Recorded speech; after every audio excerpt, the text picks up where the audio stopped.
Okay.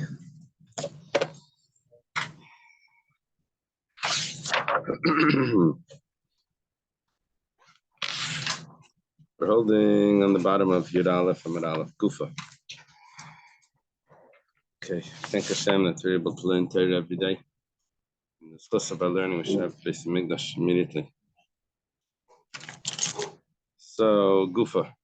Gufa means we're going to go back and discuss something that was mentioned before.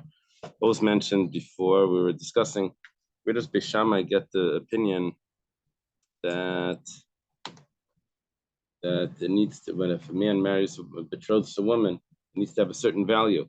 The money that he uses needs to be a certain value. What's the value? It needs to be a dinar. So where did he get that from? So according to Rabbi Yosef, he says that the following statement, got it from this. Amar Rav Yehuda, Amar Rav Asi. Rav Yehuda says the name of Rav Asi, called Kesef Amar Batera Kesef Tzuri, Shal Devreim Kesef Medina. That's what that was the answer that he says. So since in the Torah it uses the word kesef for marriage, whenever it says kesef, it's referring to the kesef tzuri, which is from Tyre. It's a much larger coin, 8 times the size of the other coin. Basically, they had two currencies running the same time. It would be comparable to, let's say, American dollar and a Canadian dollar. So, you say, I sold it to you for $50. You say, I gave you $50. Canadian. It's not the same. So anyway, Kesef Medina was much less. So what we're saying here is that it needed to be Kesef Tzuri, and since in the Kesef Tzuri, in the that more expensive money, there were no prutas, so they established it that it was a dinar. That was like a smaller coin of the silver coins. Anyway, I'm gonna go back to analyze this.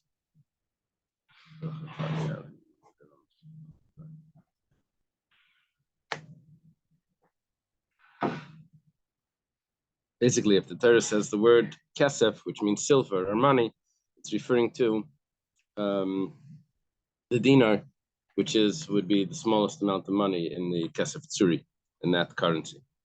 Gemara says, is that really a rule? But what about if someone has a claim against his friend? The man gives his friend money or vessels to guard. And what's going to happen is the person's going to say, I agree that you gave me this certain amount, but you should know that I gave you back half of it. Or he creates a situation where there's a moed b'miktas. He admits to half and he denies half. And it was taught in the Mishnah that the oath of the judges should mean that he has to make this this oath of the moed b'miktas. It has to be Hataina Shtei Kesef. He has to claim from him 2 silver coins, which is, I think, 2 mois, we say, and Vaida Shava Pruta. And he admits to even a Shava Pruta. The problem is that according to Beis Shammai, it had to be a dinar. Here you're telling me that it's 2 ma. Where do you get this whole thing from? If it says kesef kalim, money, so Beis Shammai told me what money is. We learned it by Kiddushin. Money is a dinar. And here you're telling me that it's 2 ma. It's a different amount of money. A dinar is more than a ma. I forget how many.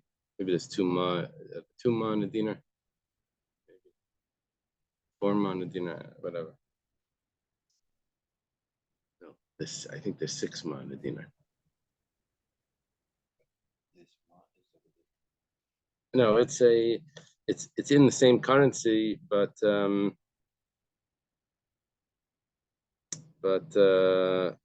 do we end up with two ma? And how did this come about? If Beis Shammai just told us that it was that it has to be a dinar, it's not a kasha on Beis Shammai, it's a kasha on Rav Yehuda Amarav, that Rav Yehuda Amaravasi that was explaining Beis Shammai, or that was used to explain Beis Shammai. So the Gemara answers Hasam Dumya the Kalim. Over there, it's different than in other cases. Why? Because it says in that verse, Kesef I Kalim Lishma. It says money or vessels. Well, Ma Kalim Shnayim, just like over there, Kalim is plural. The word Kalim means two. It's two vessels because it has the plural ending. So Af Kesef Shnayim, also the money needs to be two. So that's how we got the two Ma. Okay. Seems like it's different than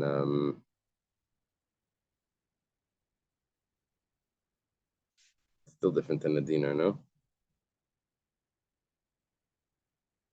Yeah. Okay.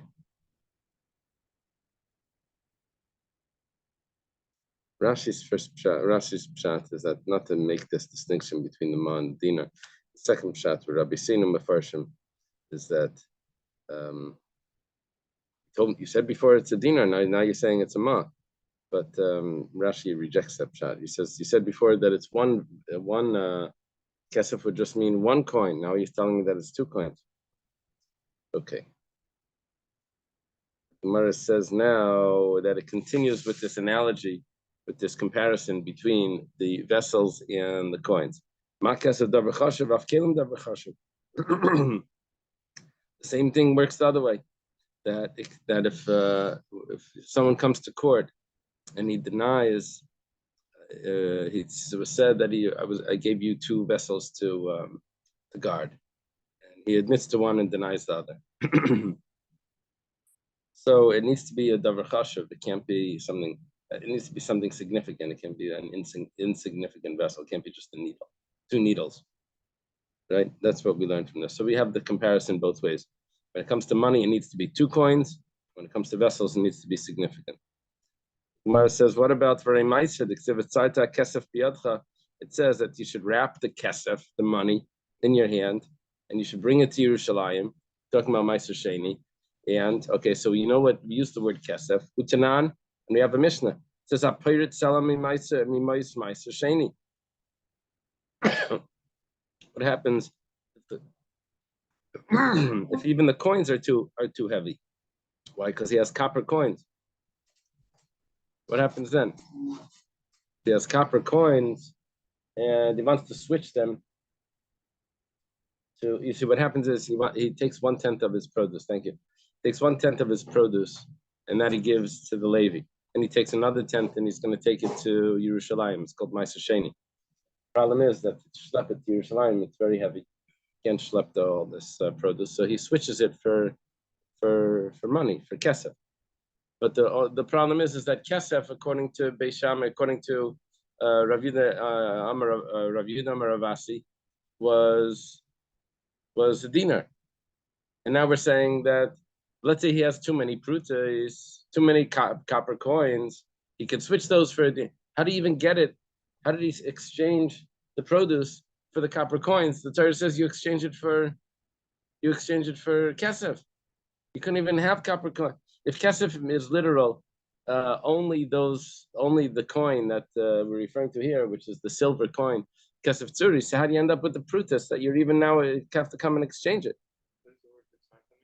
Yeah, I think it means you wrap. Yeah, kesef. It means like you hold it together. I think so. Maybe it was like in movies you could have like this bag. Yeah, it was a bag that you fold it up and you wrap a string around. I think so.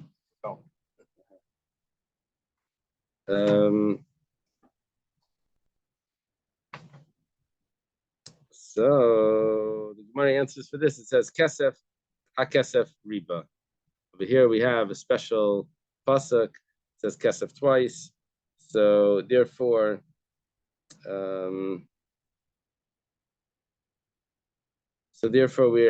we know over here that it's different than other places. And over here you can use even the prutas. Okay. For a hektish, what about by hektish? It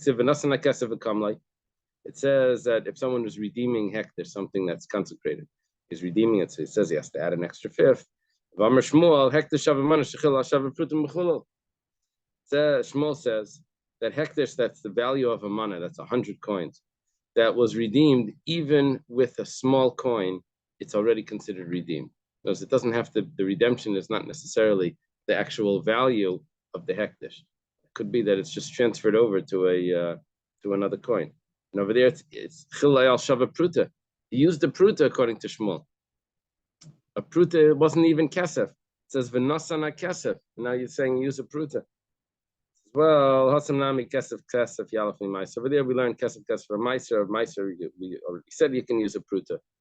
So also by us, also by being redeeming hektish, you could use a pruta. You found something over there about tzarta? What does it say? No. Okay. So now it says very Kiddushin Isha. What about marrying a woman? No, this is how we got into this. Now we're like coming back to it. It says Tiksiv ki yikach ish isha uvala. The man marries a woman, he takes a woman, and he lives with her. Gamar kicha mistei efren, the beginning of the Masechta.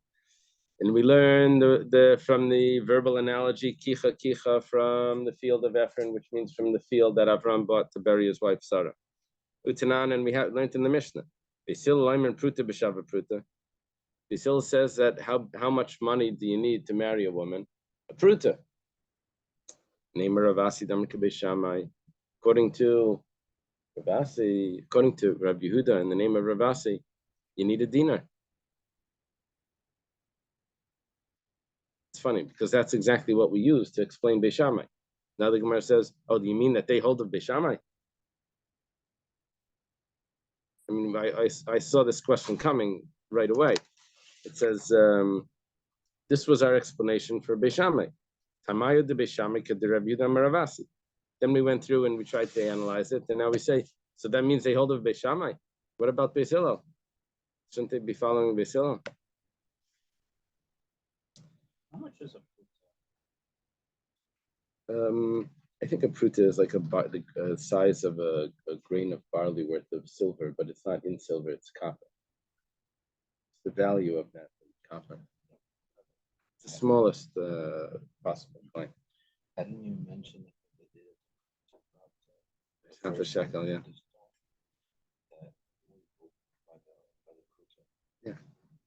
Yeah, go by the pruta. We're saying over here, we follow Beis Hillel. So says the pruta. So Ela Iyatmar Hachi Yatmar. Rather, you have to explain it like this. Ela, you with me? Follow? Explain it like this. Am Rav Yudah Maravasi. Kol Kesef Kotzev Hama Batayra Kesef Tzuri B'Shal Devarim Kesef Medina.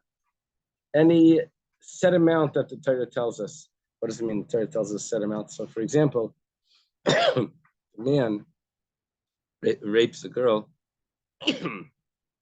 so he has to pay her 50 coins, right? If a ox gores a Eved Knani, he has to pay 30 coins. Depends on the gender. Depends if the woman is also. All right, okay. But we're talking about, in that case, where the Torah is talking about, where she's Basula, it's 50 coins. So we have these different measurements where the Torah tells us how much he has to pay. With those numbers, when the Torah says that he has to pay 50 coins, 100 coins, 30 coins, what is that? That is talking about Kesef Tzuri, that those coins that they had in Tyrian coins. That's what Rabbi Yehuda says in the name of Ravasi. But if it just says Kesef, that doesn't mean Kesef Tzuri. That can mean anything of value. Was Tyre in Eretz Yisrael proper? Or? I don't think so. It's north, right? It's like it's in Lebanon. It's like Syria or Turkey or something.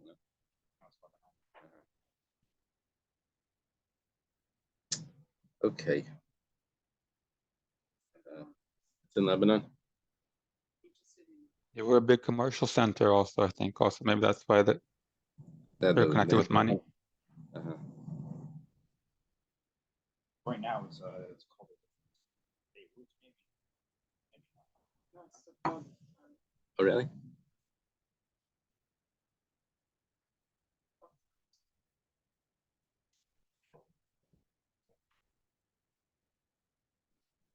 Right. Right.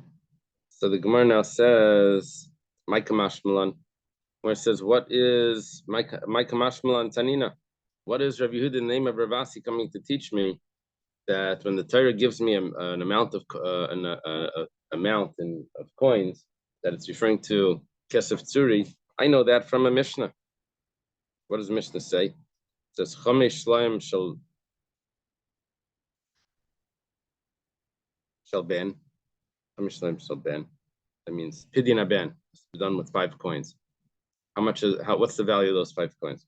Shleishim shel eved, the 30 coins of a slave that was killed by an ox.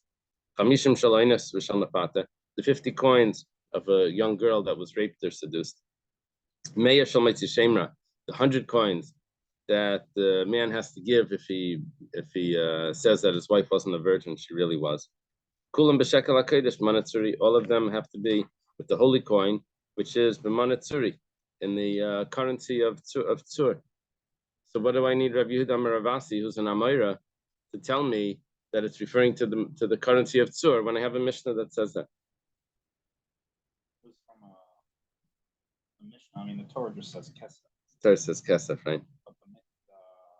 And the Mishnah explains that it says Tzur, that it's the money from Tzur. And comes along Rav Yehuda Ravasi says that it's the money from Tzur. We're like, we know that already. So the Gemara answers, Shel Devrayim Kesef Medina Tzrichalei. It was the second half of Rav Yehuda Ravasi that was the Chiddush. It says any time the Torah says money, that's referring to Kesef Medina, which would be a local currency, which is less than the money, the currency of in Tzur, Tyre. This money is the money used to acquire like kind of free. But you could use it for anything of value. You can really use anything of value, right? But if it would need to be certain value, if the coins would need to be, let's say, a dinar, then anything of a certain of a dinar value would be acceptable. Yeah. But we still had a certain value to set it at. That would be Shel Devrayim. That's when we have that. So, I'm sorry. That's however it is. If there's a set amount, even Shava Kesef would still need to be the same value as the Kesef. So, Titania, it was Delay Tanan that this wasn't taught in that Mishnah. Titania taught in a Brisa. Someone blows into his friend's ear, maybe bangs him on his ear. It's another shot of air. Yeah. So, and he makes him deaf, I think. Naisin Leisela, he has to give him a sela, and I think this is for embarrassment, not for the. Yeah, this is the embarrassment, not for the damages. The sages said that they established how embarrassing is that slap or that the person gave him. He has to pay 1 sela. Now, how much is that sela? My sela buzz. The embarrassment depends on the stature of the person. Yeah, right. And there are certain things that they set a price for. Now, there may be, if there's a person that's very important, that would be different. But for the standard, they set a price. Yeah. So, how much is that sela? Don't say that sela is referring to 4 zuz. Elamai sela palga de zuzah. That sela is really half a zuz. The avdi inchi, the karla palga de zuzah astira. That people call a half a zuz an astira, which is a, I don't know, Persian word, some another language word for a sela. Well, it's a Greek word for a sela. So what comes out is that a sela medina is 1/8 of a sela tzuri. Right? That's what it works out. Don't say that it's 4 zuz. Say it's half a zuz. It means it's what really 1/8. Yeah. Okay. We were trying to explain the reason why there's a machlekes Beis Shammai and Beis Hillel over here. How much money you have to give to marry a woman. than for the betrothal. So one of the explanations was the opinion of Rabbi Yosef that said that it was the following Rabbi Yudah Marav that says that it needed to be kesef tzuri, which would mean that the lowest coin would be a dinar. That's what we were trying to explain. Oh, yeah, we're learning in the Schus for Shleima for Dr. Stein. Before Michal, then Chaya Golda. Okay.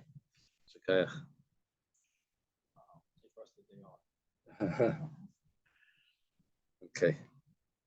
Rav Shimon ben Lakish Eimer, thank you, Hillel.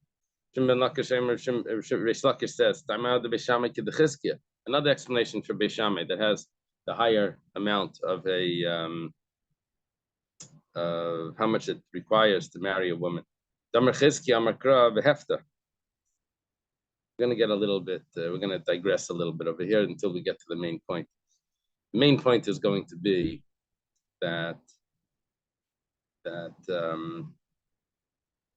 when a father sells his daughter as a slave, to someone, that person can, if he wants to, can marry the girl. It's called yiyud.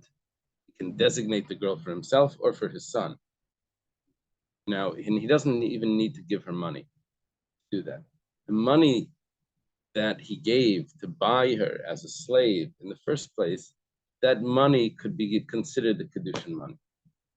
Okay. Now, Beishamai is going to come along and say that how much money was given back then at the beginning, that's a proof to how much Kiddushin has to be. Why wouldn't the relationship have this condition? Why do you have to go back to the money? If it went back to the money, what was retroactive?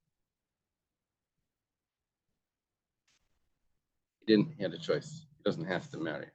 He doesn't have to.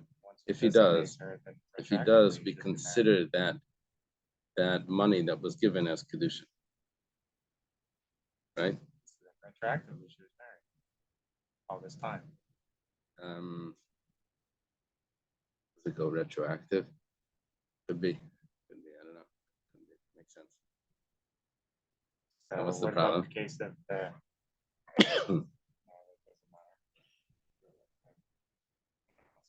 So technically, if you give a gift to, let's say, to somebody, let's say a business person, afterwards you say, "Oh, would you marry me?" And say yes, even though it's, let's say, a year later, 2 years later. No. This is a special halacha. Special halacha. I think when he gives it, when he buys the maidservant in the first place, that option is already there that he can marry her.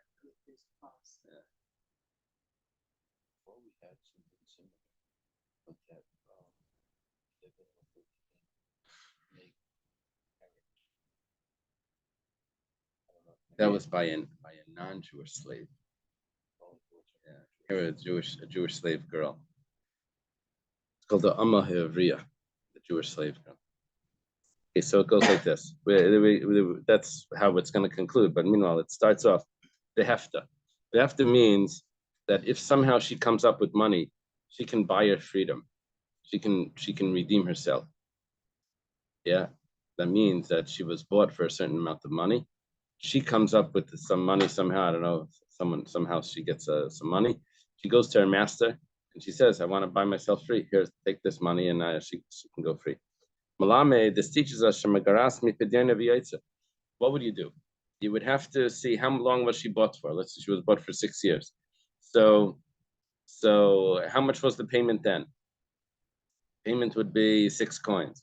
She already worked for 3 years. So for 3 coins, she can buy herself free. Something along those lines. Well, how much was the purchase price for Amavriya? If we say that he purchased her, he gave her a dinar, now she would be able to redeem herself with coins that are less than a dinar. But if he bought her for a pruta, so mi pruta mi megara, are there coins less than a pruta that she should be able to work out how much she worked and then to buy herself free?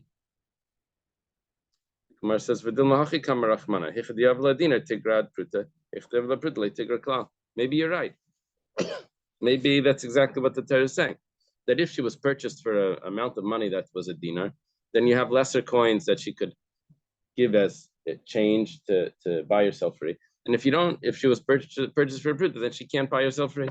Okay, fine. Who's telling me that the purchase needed to be a dinar? Maybe the purchase could be anything.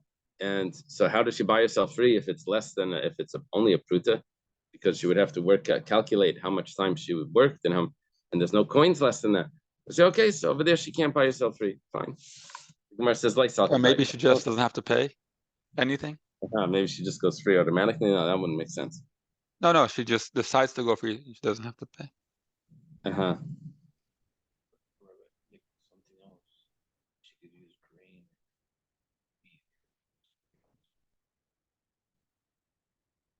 Plus, it says the hefta. She has to redeem herself. She can't just walk out. Yeah, you hear Reb Daniel. Levi said, because the pasuk the hefta, that she has to do some sort of redemption. Yeah.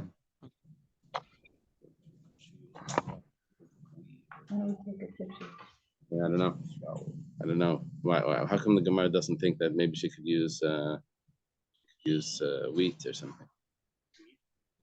Not weed, wheat. Yeah, grain.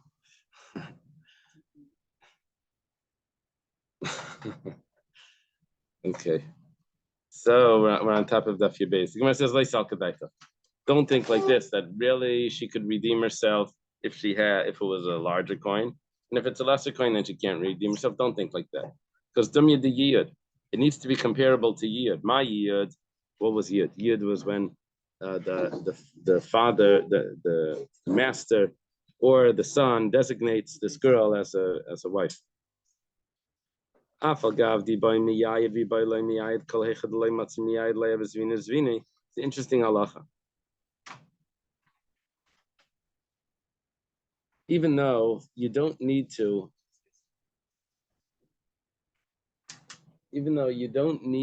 actually do yiyud, it's an option. Yiyud is the designation of this girl as a wife.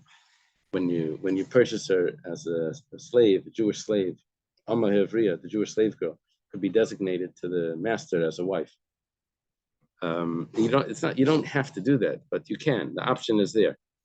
Now, but however, there is a halacha that the option needs to be there, which means that he can't sell this girl to a close relative of his. Well, a brother would be allowed to marry her, but it would be some sort of relative to his son, let's say. He can't sell it to his son, where yiyud would not be a possibility. Because yiyud needs to be a possibility. You can't sell it to a relative that would not be allowed to marry her.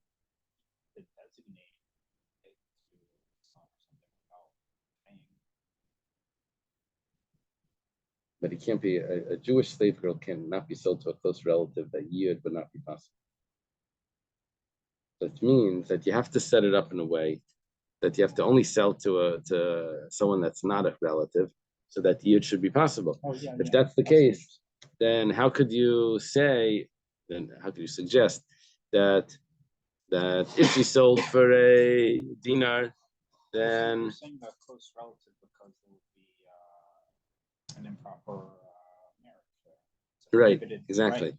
When you said relative, I thought it was the relative of the buyer. No, not a relative of the seller, relative of the girl.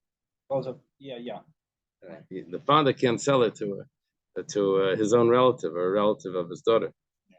Well, the purchaser can marry the girl because he's not related to her, or his son can marry her because he's not related to either. But it has to be sold into a family that's not related. So we do this comparison. Just like by yiyud, it needs to be possible. So too, when it comes to redemption, it needs to be possible. So don't tell me that there was a possibility where she was sold for a pruta where there's no such thing as redemption. It needs to be possible. Dowry money would go to the parents. Yeah, well, that's we're saying that the dowry, that money was really the original purchase money. We'd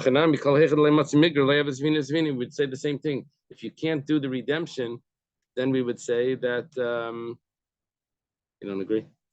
Can't be. With the value remaining has to be equal to the value of the Kiddushin that would have been had he done Kiddushin at that moment in time. One second. Hold on 1 second. Whoa. 2 steps ahead. 1 second. So, don't say, basically, what we're saying before is that when she redeems herself, obviously it has to be a dinar. That's what we said. We said, no, maybe it's a pruta, but she just can't redeem herself. They said, no, that's impossible. She would have to be sold for a dinar. Now, we say, and how do we understand that Beis Shammai? What's the basis of Beis Shammai to say that it needs to be a dinar?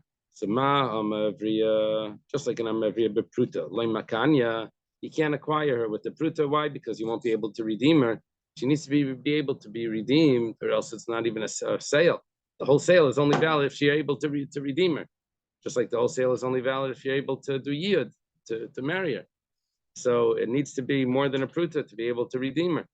So that's where Beis Shammai gets the opinion that it can't be a pruta, because a pruta, she won't be able to be sold for a pruta. And since the marriage of a woman is since this is a type of marriage, the money that's used in purchasing the Amma Avriya, that's where Beis Shammai gets that it needs to be a dinar. Gemara says that's not a full proof, because Ve'ima Palga the dinar, maybe it's a half a dinar. You're making it like there's only 2 coins in the world. There's either a pruta or a dinar. There's other coins. Ve'ima Palga the dinar, Ve'ima Shtei prutas. Why don't you just say it's 2 prutas? How does Beis Shammai get the dinar? She could be redeemed with 2 prutas. With one of the prutas. She was bought for 2 prutas. She works for 3 years. Now the pruta, in 1 pruta, she buys herself free. So the Gemara says, "Kivan da piksemi pruta ukma b'dinar." That's an interesting answer. It says once we know that it's not a pruta, so the next major coin up was a dinar, so we said it's a dinar. All right. It still seems strange, right? Like the person is sold for a pruta, right? So then she says, "Oh, you can't deduct. Okay, I'll just pay a pruta then. Like I'll be. Why do I can't get freedom because I can't pay less than a pruta? So, pay the whole thing." Right. But because the Gemara says from the Hefta, Shemagras mitidyaina v'yaitza, that she has to deduct from the payment. Can't waive the deduction to become free for a pruta. Yeah, so we were saying the opposite. She can't be sold for a pruta. She has to be sold for a price that would allow for a deduction to buy herself free. Okay. Yeah, in the middle of this, we had that thought that maybe she could be sold if she just can't go free. The Gemara says no. If she can't go free, then she can't be sold. You go back to the whole sale needs to be a way that she could buy herself free. Do a little more work for him after. Overtime. And to go free early. I think by the slaves they didn't have that. There's no such thing as overtime. But I mean, what if she said, I guess she said, I'll give you the full proof and then I'll work for you another day after. So that would be like the discount. If she was bought for a pruta and she works already a little bit, you have to deduct the amount that she works, and she would give back, or she would return whatever she has not worked. Like prorated. The issue being that you can't redeem for less for the full amount, right? Like he's saying, right. Why can't you just pay the full amount? Right. So you can get around that. She pays the full amount. I see what you're saying. A little work. No, because she goes free automatically at a certain time, at a certain age, where she's not considered a slave anymore. Yeah, Jeff is suggesting that maybe she could come back and do extra work, kitchen help, not as a slave, just to. Yeah. So that was the opinion. Who brought this up? Rish Lakish. Rish Lakish is explaining Beishamai. Rava Amar Hainatanya the Beishamai Shleya B'nai Yisrael Kefka. Rava says no. Beishamai has a simple pshat. It says we don't want. Beishamai says that it's all a rabbinic enactment that Jewish girls should not be bought for so cheap, just for a pruta. Beisil says, yeah, you can buy her, you can marry her for a pruta. Beishamai says no. There has to be something more substantial. Be a dinar. Which would mean today's day and age, they would increase price. Yeah. Of the ring. Of the ring. How much does the ring have to cost?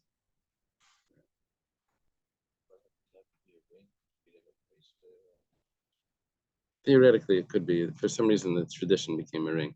Theoretically, the same thing. If the person gets engaged, you normally give, let's say, a bracelet. So isn't that already considered? It's a problem. Yeah.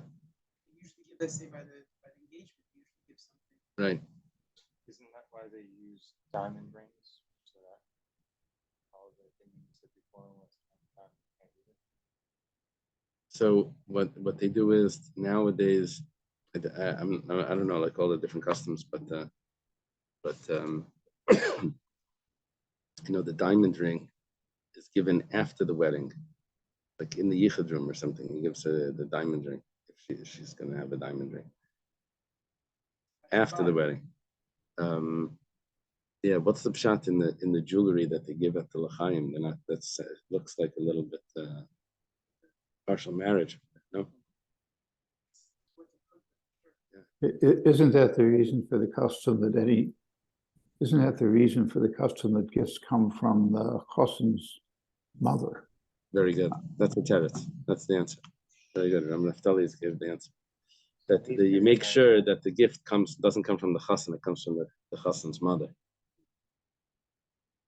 The mother gives the gift. Very good. Very good. That explains that. Yeah. Okay. Basil, I remember pruta. Basil says that we use the pruta, that you can use a pruta to do a Kiddushin. So Rabbi Yosef, when they give gifts, when they're engaged, I think they only give like gifts that are biodegradable. Flowers and cakes and chocolates and stuff, nothing of permanence. Although that would be a marriage also, but maybe it just doesn't appear to be. Maybe we follow Beishamai. It's such a sufficiently valuable. Then how at the wedding do we say is it worth a pruta?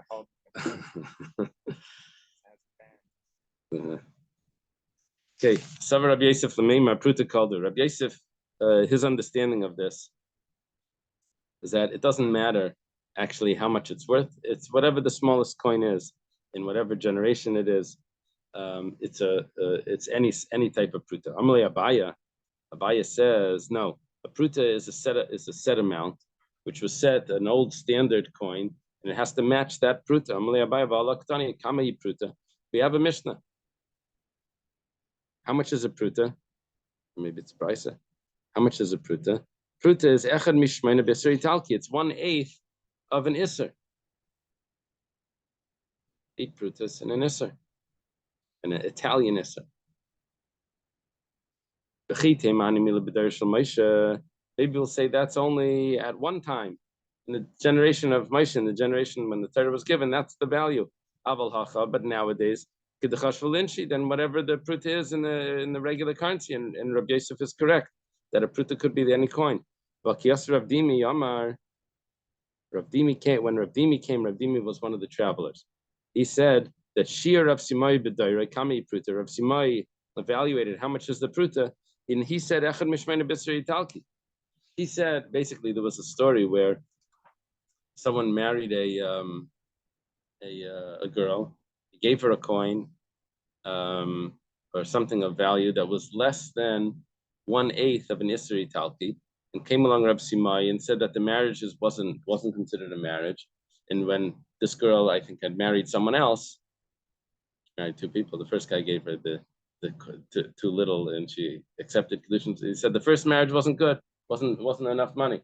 which means that he took it serious how much the pruta was based on the value of the pruta.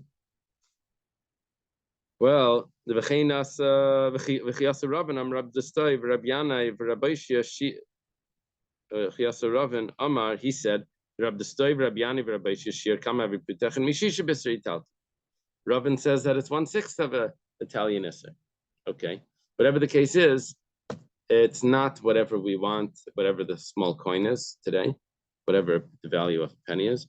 It has to be the value of the either 1/8 or 1/6 of this Italian Isser. Amalei Rav Yosef says to Abaya is a student of Rav Yosef. Abaya was challenging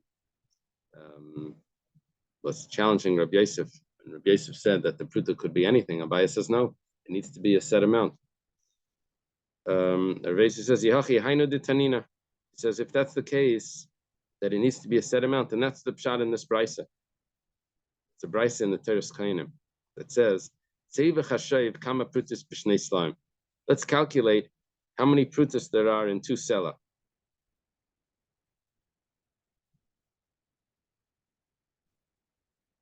How do we get to 2 sela? I think we're talking about if someone was talking about, where's this? Oh, yeah.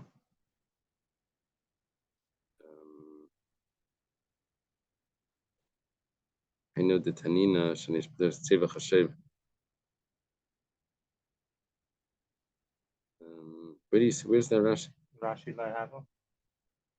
Lahava b'shnei slime. The priest b'samach yeshim al payim. Oh, Mishnah Zushnei Eitzel Nenner. Okay, very good. So maybe I'll annoy pruta asham b'kesef shkalim. Yeah, when someone has to bring a asham me'ilis, if someone has personal benefit from something that's consecrated, so he has to bring a sacrifice. So this brisa says, look at what happens to someone that's someone has benefit of a pruta, and he has to bring 1,000 something times, 2,000 times more. The value of the sacrifice is 2,000 times more, because it has to be two sela. The value of the sacrifice is 2 sela. Yesim el payim. It's more than 2,000. The Gemara says, 1 second. Turns out, hashta al payim lehavi. It's not even 2,000. Yesim al payim karlu. You want to say that it's more than 2,000? The calculation goes like this: that there's 192 prutas in a dinar. There's 4 dinar in a sela. So it's basically 192 times 4, which is, what is that? 768. I put down. That makes sense. 768. So 2 sela would be 1,536. 1,536. 768 times 2. So it's not even 2,000. It's only 1,536. So Amalu Sab. By the way, these are the Gemara gives us these numbers so that if in case you need a new passcode for your phone or something, you can remember these.